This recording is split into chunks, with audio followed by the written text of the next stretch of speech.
Blog Talk Radio.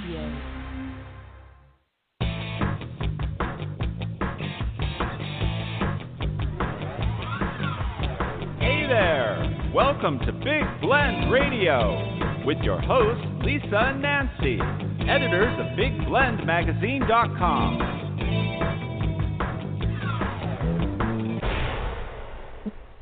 Welcome, everybody. It is January 4th, 2021. Yes, 4 days into this crazy world that we're in, and it's cool. And it is cool because it's snowing outside because we're in Madison, Wisconsin. It's our last night here. And, we travel full-time across the country, documenting parks, public lands, and the stories of the different communities. And tomorrow we head off to Florida. But today's story actually takes place in Chicago, which is somewhere we may be driving through tomorrow, Nancy. Are you ready for that? Because it's It's on the route. Yeah. Why not? And I just love that it's snowing on our last night here, saying, hello, Lisa, you get to get out there with a shovel. This is the way of Wisconsin, but this is why you get to eat a lot of cheese. But everyone, today's show, very exciting. We just watched a movie. It's an award-winning film based on an award-winning play. It's called Gun and a Hotel. Now, think about all those debates that happen at Thanksgiving and Christmas dinners and all of that. You're not supposed to talk religion, sex, or politics. Well, everything's out on Facebook. But what happened to the era of the real debate? Like, honestly, Nancy, don't you think we managed to get into them a few of them, don't you think, as we travel? Well, yeah, because we talk a lot. You have to listen to be able to get debate. into trouble. If you could say one thing and think it's quite, okay to say, and then you get those glances from around the room, especially if you're in a bar, and then people start looking, and they look you up and down and up, and they start looking at each other, and you're like, uh-oh. Yeah. Then you're like, what did I say? What did I say that was so wrong? And it doesn't take a lot. It's all about, like, that line. Divide that line. Oh, are you on this side? That's the gray area weirdness zone that we dig. Guy in a Hotel is really an amazing story, an amazing film. Like, you really do feel like you're sitting in a theater. Just before we went live, I was just saying, like, how, nowadays we haven't been able to go to see plays and movies and comedy and all of that as much as before because of COVID, And I miss that energy, And when you watch a band perform online, and it's like a concert or something that's just done virtually, if you can get that energy, you're really lucky, and it's great. That means they're really good.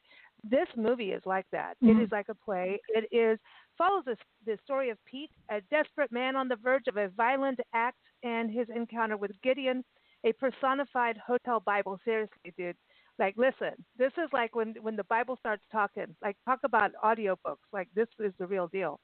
And Gideon's Bible. Nancy and I, every time we check into a hotel, it's the first thing we do is like, who's got the Bible? And it's always the motel. I know, but this takes it to, it's really the reason why we said, if there's a Gideon Bible, we're watching it, just because of that and Rocky Raccoon. But listen, this movie really, as I was putting on Facebook on my personal page today, it walks the tightrope of debate on faith and spirituality, love and betrayal, self-empowerment and confidence, and lack of confidence, and the dusty Bibles in the motel rooms. But there is humor, and it has an amazing cast and amazing producers, and the Beatles. Don't forget the Beatles are in there too. So we're gonna bring everyone on. We've got co-directors Raja-Gosnell joining us, and also Alicia-Joy-LeBlanc, and we also have the stars and writers Bradley-Gosnell and Daniel-Floren. Let's bring Raja on first. Raja, welcome. How are you? Hello. It's so good to be here. Thank you. Thank you. Thank you for doing this. And Alicia, welcome. How are you? Hi, I'm doing well. So glad to be here. Very cool to have you on the show. I'm so glad you're all being able to be on here today. And I want to bring Bradley on. Bradley, welcome. Hello. Thanks for having us. Hey, thank you. Thank you. And then Daniel-Floren, Daniel, welcome to the show. But what's going on with this Wisconsin weather that you shovel snow, and as soon as you do it, it snows again? What's going on? I know you know about what I'm talking about. I know you do. I mean, I can't help. I'm from Wisconsin, but now I'm in California, and I'm out. I moved here for a reason. I'm trying to get away from the shoveling.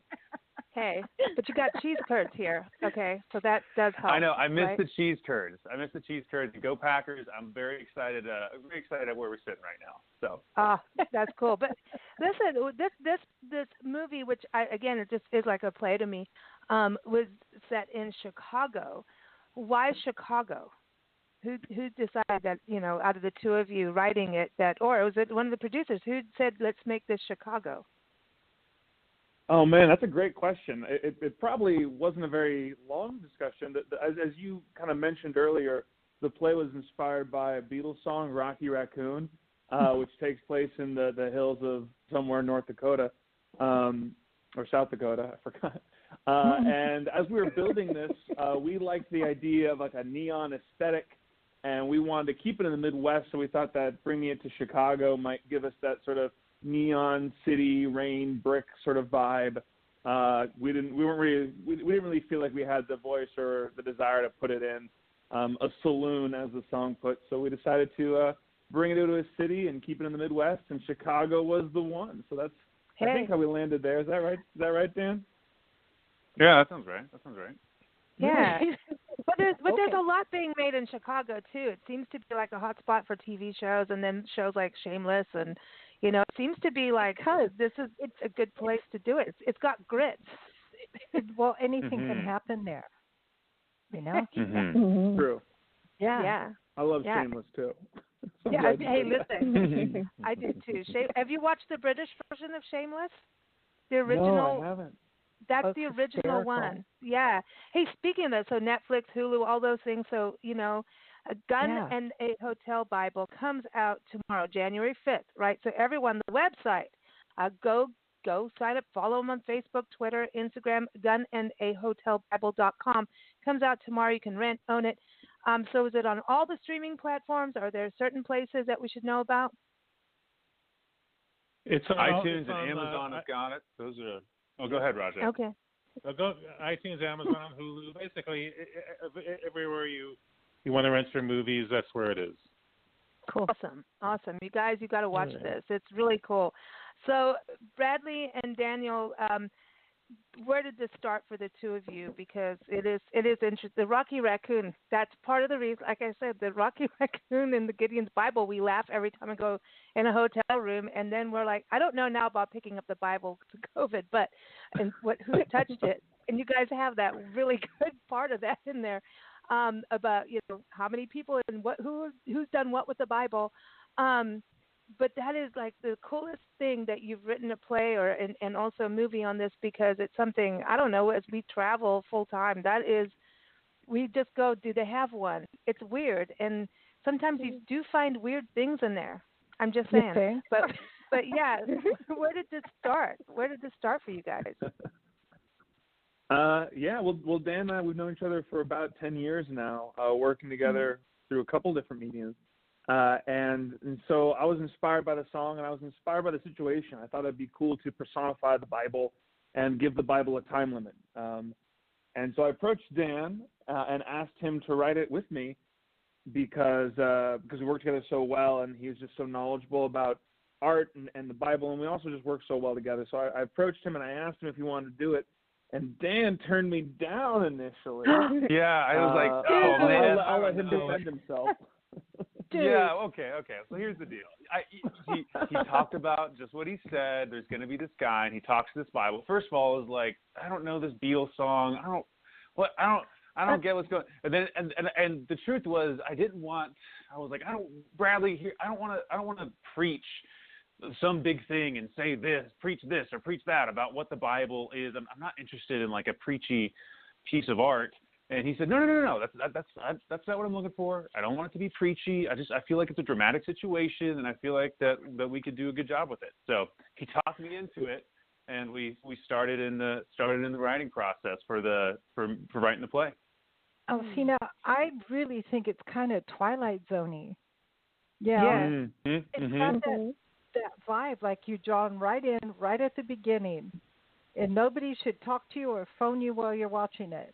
So it's got that, like, it's got that thing. What's a good word for that? It just, you feel like you're right in the room with the guy. And it's like, come on, dudes, And I think it could be a TV series. I really, really do. And it could. I mean, I know there would be a lot of flack about it because anytime you touch religion, everybody goes crazy. Yeah. But it would be fun, man. Come on, dude. We had fun. I mean, we could have love that. Fun. Yeah, because you get into all the different. Time that... Go ahead. Oh no, I was just going to say that that's not the first time that we've heard that from people, and that there could be an act 2, or that we can see these characters progress, or that we can see characters interacting with different sort of works of faith, whether that is, you know, like an ancient text or something that's a little more modern. Like, what happens when you come in contact with the philosophy that you once believed, and how do you sort of untangle, you know, the stories and why you know them, and how might, you know, good and bad overlap in that way, or do they, right? All those are sort of questions that we all sort of have to deal with as we grow old and, you know, reach adversity in some degree. And so I think that's been attractive to a lot of people, and trying to take the premise of the story, and you know, what you said earlier, I think what's so nice about it is that it is like an actual debate. You know, it's diagnosed. It's you know, the idea that there is a third substance somewhere in between these characters that they're both trying to making their way towards. It's not a play where we as authors are preaching to the audience. Our characters preach to each other. Our characters fight, but we try really hard as writers to allow the audience to walk away with whatever. And I think that people like that aspect in any sort of story when it comes to, you know, what I was saying earlier about influential, you know, ideas that you grew up with. I think it's a very attractive idea. And it's connective. It isn't that preachy type. And you can almost see Gideon stop himself from not being that. He's like, hey, dude, I am the Bible. Like, this is, you know, I am the Word of God. And then, you know, you get into the scripts and everything that goes into, you know, the character of Pete, you know. To me, I'd also think like that hotel room. I don't know, maybe it's just because we've been in so many hotel rooms that you always wonder who was there. You know, we people watch. We're terrible. Like, we're actually starting a rest area radio show just so we can people watch and record it because we're so weird about that. But we are. It's starting tomorrow. Wherever we are, could be Chicago. Who knows? But the thing is, when it is a form of people watching that you've done, like you guys want to this and you want to say these things, you want to have that debate, and you're not supposed to. It's the big touche thing, and you want to send everybody, all your atheist, pagan friends and religious friends that are Christian, everybody, just listen, send it. Everybody needs to watch this and argue because it's so well done. I'm like, Scoot, yes, you've got that in there, yes, because I'm like, I don't know, but I get sucked into the religious vortex, like of Stephen Fry and even, you know, George Carlin did it, like this whole thing, and you guys brought that to the table in a way that was amazing. I'd love to see it continue as a series where there's different people coming into the hotel room with different situations, because we people watch people at hotels. So that's personally my thing. I mean, because they're going to bring another... They're going to bring different luggage. I know, but here's the thing. Because we people watch at hotels, like, I won't say the hotel name, but there's one where we have lawn chairs, and you sit outside and you watch them come in, and we sit there, and we're like, look at their luggage. Well, this is what they do for a living. I bet they have a poodle. And then a poodle will come out of the car, and you're like, yeah, got it. Score. 10 points. So it's... You know, Lisa, you said something really important, I think, and that is like, I would send my religious friends, I'll send my atheist friends, I'll send like the main appeal of this and what was so astounding when we watched the play is that, you know, whether you came from a church background or, you know, had never been to church in your life, there's a voice for you in this project, in this piece. And Daniel and Bradley wrote it specifically to avoid straw man and avoid, you know, all those sorts of things that you expect a movie like this to be, and just have it be just, you know, a debate. And you know, you said you know, they fight and they debate, but they also bond. I mean, they listen to each other, they hear each other, and the most amazing thing we saw after every every run of the play and every screening we've ever had, is that people congregate in groups, and they're not talking about where they want to go to dinner. They got to talk about this movie. They got to. When Pete said that, I was like this, and then when Gid said that, and Gid had the best answer, just like it's such a conversation starter that I think it's really important what you said, that even though it's a movie about a Bible in a hotel room, there's just so much for everyone to talk about, no matter where they are on the religious spectrum. Well, first thing Nancy and I said when we watched it was this, yes, we want it to be a series because we want to keep watching. And the other thing is, and I'm sorry, but it's funny, too. It's really funny. I don't know whether there's Why are you drama. sorry? We worked hard on that. I know, but listen, I laugh when I go to funerals just because I'm one of those weird people. Oh, gosh, like, me too. if it's emotional and drama, I'm going to laugh. And then when you bring the laughter in, you need that, that balance. And I want to talk to Alicia about how you create that energy between it being so live, having that live feel. But Nancy and I both thought this was so timely in regards to how everybody has been arguing, and I'm going to say being babies hiding behind social media and being on the internet and not having an active discussion face to face. And even if you're on Zoom or on Facebook or wherever it is, on Twitter, have an actual conversation where you're listening and saying, okay, let me open my mind a little bit. And that was something, whether it's politics, climate change, there's so many things we're all arguing about, but that's arguing and name-calling and bashing. You're bringing the art of debate back, and the art of debate is like it's an art. It is like it's amazing. So I really appreciate that, and I think it's so timely, and maybe our country and the rest of the world can start getting back into that, and that's why I think it's so timely. I know. We need Go debate. show it to Congress. Congress needs it. I know, Nancy just was like the first thing, like, send it. I will just say that there's a really powerful emotional journey that Pete goes through. Actually, both characters go through in this. So I don't want it to sound like it's all very academic. I mean, there is very, very emotional sort of moments in the film. Sure. And as you said in the log line, a young man checks into a hotel, planning an act of violence. And so everything he goes through on his journey, confronted with everything that he once believed, and Kid, like this little Bible that could in the drawer, just trying everything he can to sort of, steer him away from that. So, it's a really sort of emotional journey as well as an intellectual journey. It is definitely emotional. I love that. I think it's. I remember when me and Bradley were writing through it. Because the thing that we loved about it was the dramatic situation of it all, and the reason that the arguments got elevated and we had to like up our game and like do some research is because we think of an argument for Gid and we go, oh man, that's a good point, dang, and we have to like think of some argument for Pete and I'm like, oh man, well that's a good point. So the argument, the debating came from looking to try to flesh out the story and flesh out the characters as much as possible, as opposed to like how can we get all the things we believe about whatever chalked into something. It was less about that, more about trying to think through the eyes of the characters and what would they say about this and how can we approach that, one of my favorite things about the script in that regard is that we have moments where we sort of like leave rabbit trails unexplored or bring up ideas that are these, our first draft, we probably in certain sections cut pages because we had all this, information that we thought was, and that these characters could debate over, because Lord knows there's plenty of it.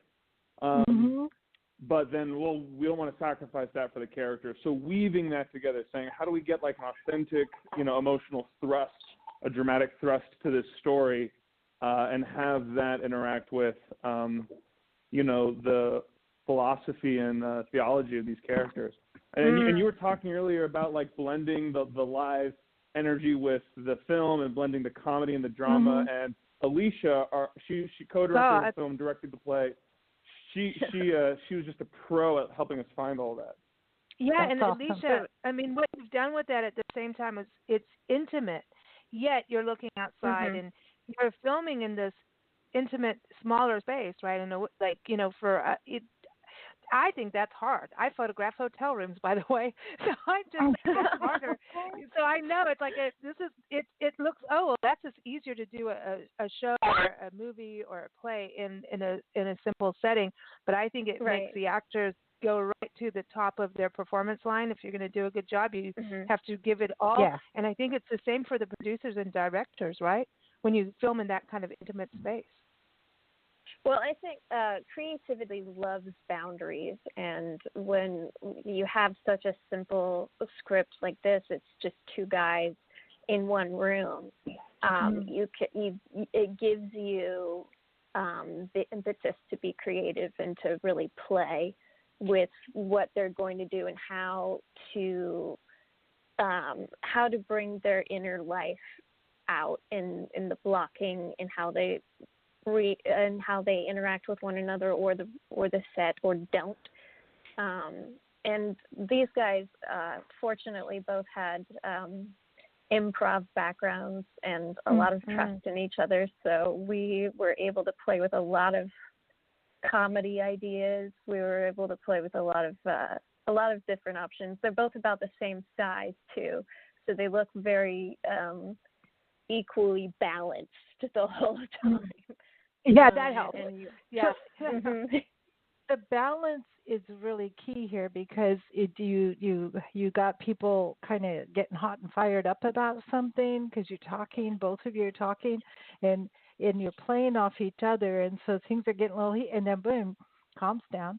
And I'm like, the balance is extremely good. I really have to say, for me, I thought, man, this could cause a lot of blah. It's okay now. And then, so who really is responsible for that balance of how you play off each other without turning it into like a brawl in a bar? I'm going to say that was a collaborative effort that started with the two guys. And this wonderful script when they gave the script to me for notes, and I read it and I said, please let me direct this. And so then it just became the three of us kind of working together and making choices on how this was going to be balanced when Pete needed to make his hurt very clear, and when Gid needed to make and when Gid needed to make the strength of what he has inside of him very clear, make it very available. If people walk away from this film, everybody walks away. Most people will say like, oh, he could have said this or he could have said that about both characters, and I always feel that way every single time I watch it. But the thing is, this is all you get in life is just the time you have on this planet to ask your big questions. And if you can walk away from this film with the courage to ask them, then we've done our job. And also when people have to could have said this, could have said that. That is amazing because you've really created that dialogue. But Raja, you were saying that earlier about people walking away having these conversations. I think that's amazing, and I think it's amazing now. I think about everybody having cabin fever in their houses. Maybe conversation and communication will be easier, because some people may want to just like kind of freak out. I don't know with what's going on in the world. But Raja, what appealed to you to go and be a co-director? Well, I saw the play, and as I said, I sort of saw first I thought it was beautifully written and performed and directed, and then I saw the people's reactions afterwards and how much of a conversation starter it was. It's like, wow, this is basically two people in a room. We can do this really cost effectively. We can shoot this thing in 4 or 5 days, which is what we ended up doing. So I was attracted by the impact it has on people, but also sort of the makeability of it, and also sort of the challenges that came out of that. I've never done a movie with two people in a room for an hour, ever. All my movies That's have hard. been sort of bigger, sort of bells and whistles kinds of things. But to do something like completely stripped down, that's just raw and emotional and just about the words and the acting was a blessing and a real honor for me to be a part of. It's awesome. I do have a question for Daniel and Bradley, because you guys were so passionate. Your performances, that balance, but then you have that, like, ooh, man, that angst. Yeah. That angst. Oh, my gosh. And both sides. And, I love it because Gid is not Mr. Perfection. He's all like, it's not about me. You know what I mean? It's got this balance of that, which is so cool. But there are, like, moments, like there are moments where it's so heated, whether it's, just like where Pete is like, getting his emotions out on the table and feeling so low and angry and upset and, and then here's Gid like, okay, well, talk to God, like he's here. All of that. But there's this such close quarters. Do either of you at any point want to bust out laughing? I know it's a weird question to ask, but like I don't think I do it. Like I don't. There's like I always wonder about how you don't lose it, like giggling when you're supposed to, because we lose it on our shows all the time. You know, we do. It just happens. It just does, and it's like, and once it happens, you're under the table, you're done. So did that happen in doing this? I probably shouldn't ask that, but it's true. It's funny. No, that's great. I think honestly, I'm curious what Bradley will say about this, but I think I would say I'm probably more likely to than he is, because the Gideon as a character is this really chipper, eager, happy to be here, happy to have a friend puppy dog. You could put him on Saturday Night Live. Yeah, honestly. you totally could. Yeah, he's just like, he is having character. himself a good time in his hotel room. So Gideon's kind of in that space, and that's where he starts, and that's kind of who he is. But that's not where Pete is. So Gideon's like, oh, let's have fun. Let's kind of play in the pool. But Pete's not. I feel like he's not that way. Yeah. See, this is why you need different people coming in and out, because like some people will take him out. It's like, to me, it also felt like Gideon wanted to be free a little bit and go outside. He wanted to go like and play sports games. So he's like, listen, take me out for a breather. I'm dusty, dude. I think the two of you should. I think the two of you should host Saturday Night Live. Yeah, I think I would love to see that. Wouldn't that be a whole like the first part, the intro of it? This would be so cool. I would love that. Yeah, because wouldn't it be fun? Well, I'll tell you, Gideon would love that. Gideon would be all about hosting Saturday Night Live. Let him like get a little. Pete would blow the damn break, place up. Yeah, he would. He'd have a different experience, perhaps. Yeah. Bradley, I feel like because you've talked about that before, right? Because when we'd be in rehearsal and I'd be like trying to be all happy at you. Yeah, we'd be rehearsing it, and this is something I didn't really fully expect going from writer to actor. But as a writer, you're just sort of writing the character and sort of trying to, as a writer, you have to sort of be cruel to your characters. You have to like take things away from them and force them to be in situations. And as a writer, you get to enjoy it because it means you're a good writer. And then you step into the character, knowing what was coming up. But we'd be in these rehearsals, and Dan is bouncing off the walls, and we're like a 5-minute break, and Dan's like, let's get some peanut butter, blah, blah, blah, And I'm like in the corner like, give me a sec, man.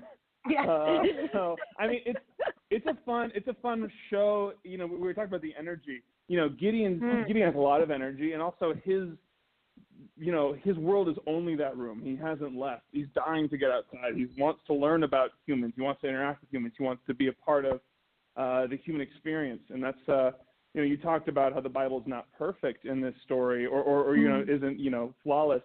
I think how that's dramatic, and I think how we accomplished that to a degree was by, removing the Bible from the human, saying this Bible has never met or has never interacted with one, and he is missing that.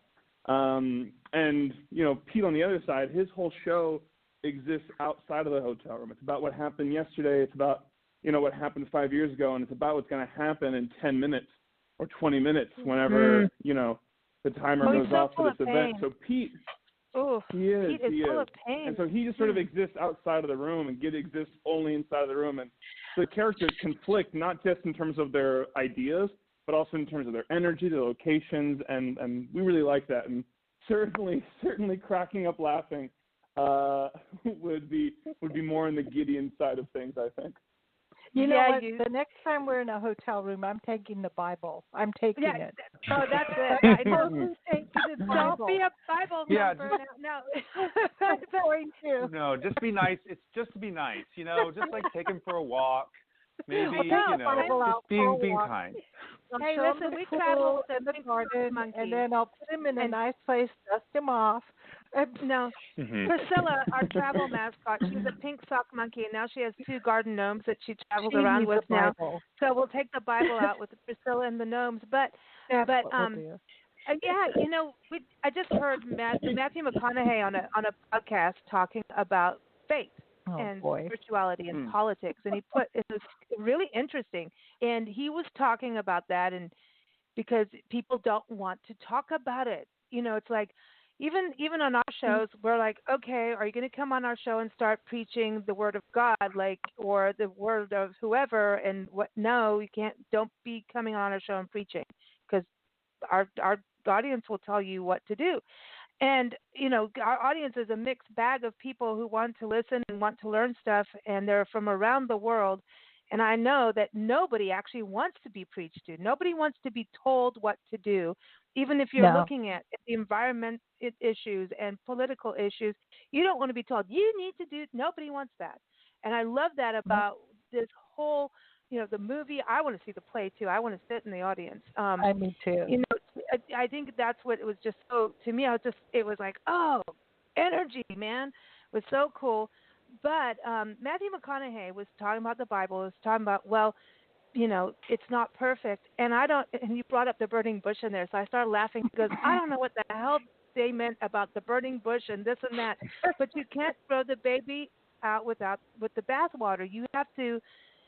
And you guys tackled that in there, which was interesting to me. It's like, if you're partially believing something, then you can't just knock everything off. You know what I mean? There's this balance. Again, that's the word, I suppose, of today's conversation is balance. You had that balance where people just want to lock one thing off and not look at the whole picture. And he was saying the same thing as politics. It's like, hey, I may like this person. It's not all perfect because nothing is perfect. And your ending showed that. And I'm not going to talk about that because we can't. But balance. Yeah, I know. And the ending is awesome. What? But we're not talking about it. I'm not doing that. But that balance of it just that I don't know is just beautifully done. I thought of Matthew's conversation on that podcast because it was about not throwing everything away just because of one thing, and I think that's very hard for us human beings to embrace that philosophy. But you guys definitely covered that in there. Yeah. I mean, it takes work. It takes work and humility to parse through anything, And as much as that's a theme for our story, that was also very much the process of writing this. And then Alicia and Raja, and when the whole team sort of developed, I like to think that this process was very much lived out or the message of the story was very much lived out in the process, where we were able to, come together with, variants as we do, and put together something that was really important and really powerful, and spoke about a lot of really sensitive, important topics, and so that was a really fun aspect of it too. Would you be up for making a series? Oh man, that's a great question. I mean, yeah, of course. For it. Yeah. Yeah. All of you? Of course. Yeah. Oh, absolutely. Yeah. I mean, if there's all financiers out there listening, yes, we're up for a series. Yeah, and you were saying that. I was like, come on, dudes. I know. I really hope you do. I really hope. But what is that like on the independent side these days now with the whole last year of COVID and everything now looking at projects? Are you glad you filmed it when you did? Hey, it can release. What is that like now looking forward? Let's talk to each of you on that and what you're, moving forward. This is going out tomorrow again. So everyone, you got to get it. GunandAHotelBible.com is the place to go, and go get it on all your favorite places, iTunes, Amazon, all of that. We travel, and you can get that on all your TVs, in hotel rooms or not. Don't forget to look at your Gideon Bible, though. But check this out. Let's go to each of you about the future of this and thinking about where the industry is at. To me, it's fascinating, and it's also a huge role of tourism. And it's something that we actually were building like a show on this, and then COVID hit with the filmmaker that we know does all the filming, Scotty Collins, and we were going to do a show on this and talk about what films do when someone comes into your community and makes a movie, and how it employs people, how it puts a town on the map. Like Chicago, okay, maybe they didn't need a town, you guys to do that for them because it's a big city, but film does something, and it becomes part of a history of a community, and yours will be part of that history of Chicago, of movies made in Chicago. Films and TV shows will be part of that history. So I think there's always this legacy thing about where it was filmed. So moving forward, let's go to you, Daniel. Where are you thinking like it's going? Is there a brighter future for film, and even the theater? Oh man, sorry. Yeah, that's it. No, that's an interesting question. And yes, the movie takes place in Chicago. We filmed it in Los Angeles, and it takes place in Chicago. And we hope that they grasp it with both hands. Yeah. So we'll be honest about that. So. My hope is COVID has been much worse on a lot, or I don't know about worse or better. It's just been hard on everybody, and the entertainment industry is no exception. And so, I think my hope is certainly that on the one hand, things will go back to normal, and on the other hand, we'll use the opportunity to make some great changes and have some really great new innovations to the processes of how we do things, and so that we can actually use the disruption to move the industry forward, and it would be better in 2 years than it was a year ago, as opposed to just being the same. That we can leverage that into leveling up, if that makes sense. Yeah, in a way, I think streaming film has become so important. Sorry, Nancy. So that's okay. We talk over each other all the time. I'm just. What? Would love to see. What? Well, we can't see each other, so there you go. I think it would be really fun to see an episode on challenging Gideon about why there would be a COVID virus. Thank you very much, God. Totally. Oh my gosh, that'd be great. Yeah. I think that that's one thing that I love about working with Bradley and Alicia and Raja on the project, is that everyone was excited to just dive in and go hard and ask hard questions like, what about suffering, and all those, because it's so true. Our hope is that we can like invite people to have conversations with the people that they love and trust, as opposed to just with kind of nobody in particular, but with the people you love and trust, and really look for the true things and the loving things, and trust that those things will sift out. That if you're really looking for those things, you're doing it with the people that you love and trust, that those things can win out. Because I think it's a great question. That's exactly the kind of thing that we love in the project. Are you trying to say a conversation without the TV on while you're eating food? Or texting at the same time and looking at Facebook. What do you mean? I don't understand. Well, that was the whole point too. The alarm clock. Oh my God, the alarm clock. Nancy and I both went. I was like, dude, round that round was 3. You guys nailed the motel alarm clock. And then it was like Nancy went ding ding another round, and I went, no, it's like this wake up call for Pete. Wake up call for each one. She was like another round of like wake up call. We both boxing ring, round 2, round 3. I know. It was interesting about the alarm clock in there. So that was cool. That was super cool. Really cool. Alicia, for you, it was kind of designed that way. Actually, it was kind of designed that way because every sort of leading up to that, they're usually like right in each other's faces, and then the alarm goes off and Pete shuts it off and looks around and Gid has vanished, and then Pete goes and settles back in, and then Gid sort of appears behind him, and then the conversation starts quieter. So it's a bit it's a bit like a prize fight, I guess, where ding, ding, ding, ding, back to your corners, That's and then let's start feeling each other out again. And you give you water, they give you towels, and they shake you down, and they're like, okay, just calm down. I'm like, ding, ding, ding, now back at it. No, it was I just thought like, it was a wake-up call. Yeah. Wake-up call for both of them, so it's interesting. I thought that was a brilliant part of it. Alicia, moving forward, like doing directing, I know you're also an actress, and so moving forward, how are you feeling about this year?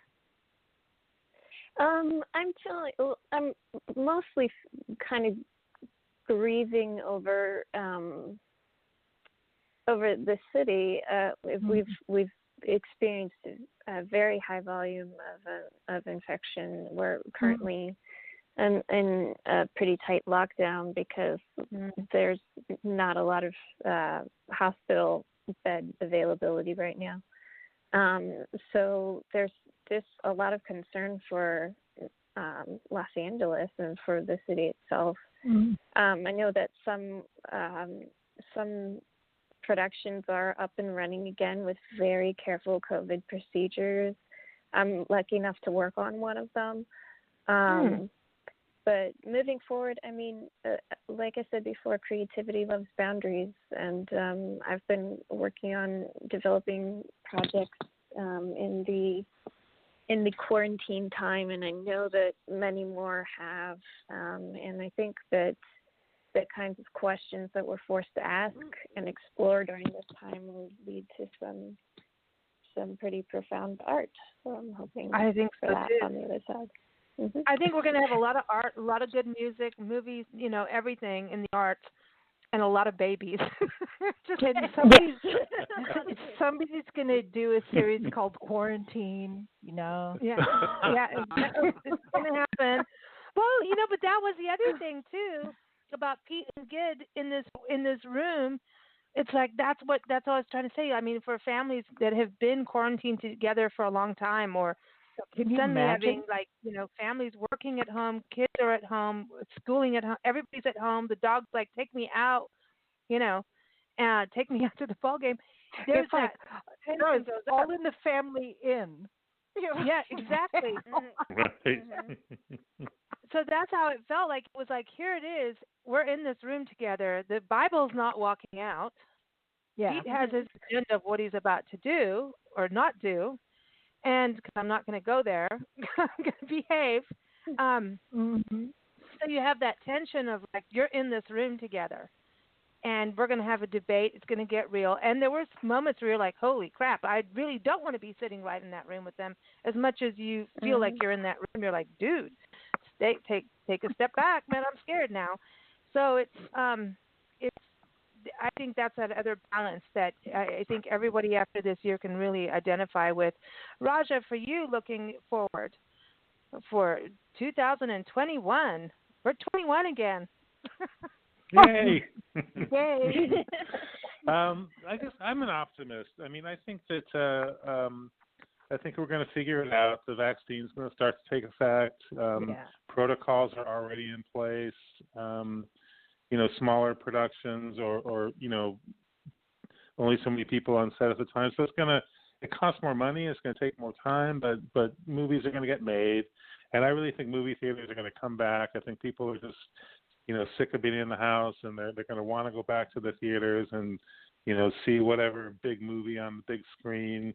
I know that they were sort of predicting the demise of movie theaters for many, many years, and it may be whittled down, but I think that movie going is going to come back, and there's just so many ways to view content right now that there's, everyone says just we need more content, and we need to fill up these streaming services and everything. So the will is definitely out there to create the content, and the audience is definitely out there to consume it, and so yeah, I'm a big optimist that everything is going to come roaring back as soon as we get the green lights. I love it, and I want to say, we got drive-ins. I know. We could bring them back. So let's go to the drive-in and go to the snack bar. Come on, you could go to the snack bar with a mask. We've been to drive-ins. We've actually done drive-in comedy shows and drive-in movies. It's the best. Have you done it? You drive-in comedy shows, that is cool. Who did you go see? Who did you see? I love comedy. Sorry, but Walmart. Hey, Walmart. It wasn't. Walmart said they're going to put theaters up in their parking lots. I'm like, well, do it. Come on. What are you waiting for? Yeah. But yeah, do you remember who you saw, like comedy wise? I don't. It was in one of the local parks, and cool. A person, a comedian put it together, and had some comedian friends come up, and we were all in our cars. Instead of laughing, we were honking our horns and flashing our lights, and that's cool. Humanity figures out a way to adapt, Well, I love it. You have to do something different. I mean, I have friends that were doing a live show in the desert in Joshua Tree, and then they were doing it in a school bus, and it's like just this whole thing, and people are parked out there watching a concert, and you got to do what you got to do. And I think it's kind of got people to get back to some roots and do, like, Alicia, you're saying, like, hey, we need to have that confinement to just get that extra push of creativity, and I think we did that this year. I know, like, Bill Burr and stuff was out there doing, I don't know, all these people are out there doing some really good. I wish I was out there doing that too and watching it. But in regards to, like, theaters opening up, whether it's actual playhouses or the movie theaters, I'm thinking with COVID, we all want that extra social distancing. So bring back the tables and the bars. We would like the table, and we would like our cocktails, our beer and wine, and our snacks while we watch. I'm just saying, I have a plea for that because that's how my first theater that I went to in this country, we left from South Africa to here, they had that, and it was a Rocky Horror Picture Show. That was so cool. Anyway, Perfect theater. And it was like that. They had little tables and everything, and I was like, dude, this is how they do it in America. That's cool. And then my next place that I went to didn't do that, and neither did the next, and neither did the next. And I'm like, okay, that sucks. We need to go back to that. That was cool. That was so fun. So that's what I want for 2021. But Bradley, we're not leaving you out. What are you looking forward to for 2021 in regards to film or concerned about either one? Well, it's. I think a lot of it is adaptability, and really staying present with what's happening in the moment. In some ways, I think you don't want to escape over or just sort of sweep aside all the tragedy that's happened in this situation, because that's a huge part of it. But to the degree in which it affects film and the industry, I think it kind of forced the hand of people to make some decisions that they may have been trying to make or wanting to make or feel pressured to make for a couple of years in terms of streaming, in terms of agencies and, providers and licensing and, IP and libraries and all that sort of stuff. So as sort of a spectator in that, I don't run a company. I'm excited to see that. I'm excited for the new horizon. I'm excited to go to the movie theaters again. I agree that I think, people will enjoy that. And personally, I always try to be creative with what's in front of me. We were doing this show in a 23-seat theater about 3 years ago to a small crowd on the side of Hollywood. And before that, I was doing shows in front yards, and so I like being present and putting my head down and trying to be creative with what's in front of me, and so I'm feeling good about all that. That's awesome. Very I love cool. that, and I love you did those intimate performances because I think that's part of your acting ability and how you wrote really comes through on the screen. When you're watching it. Thank you so much. I think that really, there's something as a musician, I've done, small gigs and then bigger ones, not giant ones, but bigger ones. And there was something about the smaller gigs that talk about that swapping of energy where you are more connected with the audience. And there's something there's magical about it. And I think that's the beauty of theater. Yeah. And when you guys have this with what you've done, when you're just like, oh my God, I'm like in a playhouse right now, but I'm actually in a hotel room in Chicago that's filmed in LA. But know, but I felt like I was at the theater for a moment and in the hotel room, and I that was brilliant, and just I was like, oh, this little lifeblood in me, and the fact that you tackle things that people often shy away from, really, really respect. Actually, our conversation while we're watching it was, this is Lisa and I watching it, like, dude. Sorry, we lived in California for a while at the beach, so we still have dude. But thank you all for joining us. So much can be said with one well-placed dude, Dude, I know. Thank you all for joining us. Thank you for the amazing film. I hope one day we get to see it really on the big screen, like outside, wherever it's going to be. But everyone, in the meantime, go to gunahandahotelbible.com. Go check it out tomorrow, January 5th. You can get it on iTunes, Amazon, all those great places. You can buy it, rent it, own it. Whatever you want to do, get it. Get on with it. So we're going to thank you. And also we're going to close with a song, just because I had to. It's called Little Liar. It's from our friends, the Joiners, and it's off of their album, Glorious, Glorious. You can get it on Bandcamp. Just type the Joiners on Bandcamp. Type in Glorious, Glorious. See, that's what I thought was funny. It's a Little Liar and Glorious, Glorious. Like, hallelujah, but I'm going to shoot you. But anyway, so I just kind of thought it was the poignant song. So anyway, here it goes. Thank you all for joining us. Take care. Thanks, guys. Thank you. Thank you. 2, 3, 4.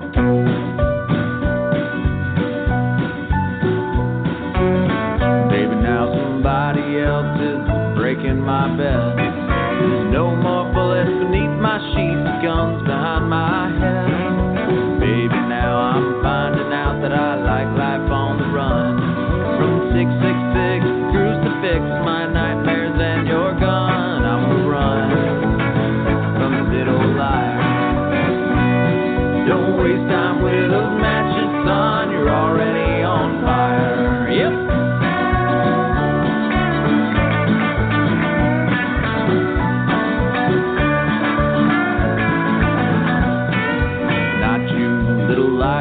I've run your horse before, just to find the finish line and even up the score.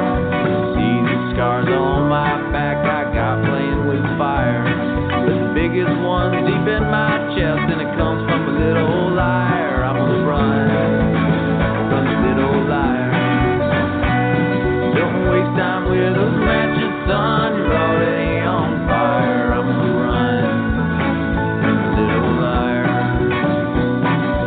Your turn, I see your burn. You got the mark of a little liar. Yep.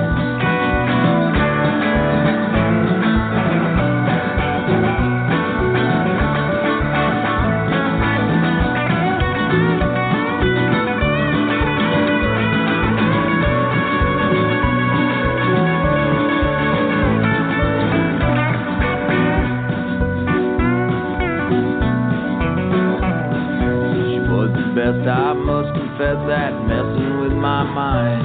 But I start to think everything's pink when I'm looking at her from behind. So thank you, little liar, for getting out of my bed. Don't forget your locket now, you're forgetting your head. I'm on the run from the little liar. Don't waste time with those matches, son. You're already on fire. I'm on the run.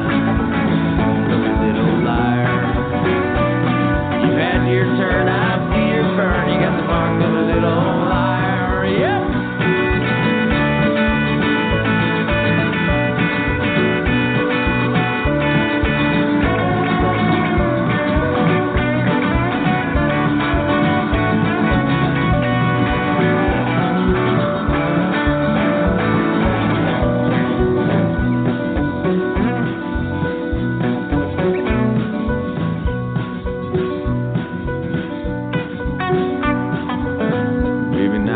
Somebody else is breaking my bed. No more bullets beneath my sheets, guns behind my head. Maybe now I'm finding out that I like life on the run. From 666 crucifix, my nightmares and your gun.